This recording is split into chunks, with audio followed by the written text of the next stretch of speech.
The number of Americans who have mistakes on their credit reports is staggering. A 60 Minutes report exposed that most people cannot even correct the problems. CBS 2's Christine Sloan follows up. Meg Pasternak says a mistake on her credit report nearly destroyed her credit.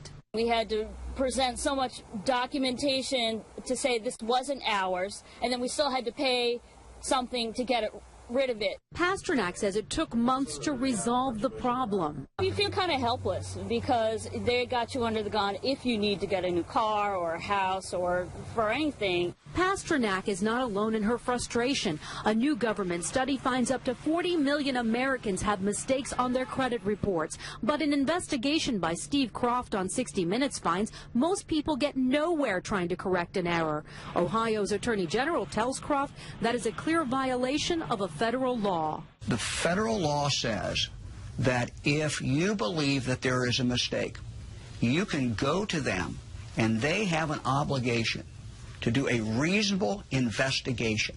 They're not doing a reasonable investigation. End result, if we're successful, is a deletion of that record from your credit report. The credit pros in Newark help people fight agencies like TransUnion and Experian. All the information they receive from a customer, they translate it into a code. They don't forward the letter and the proof of payment to the creditor.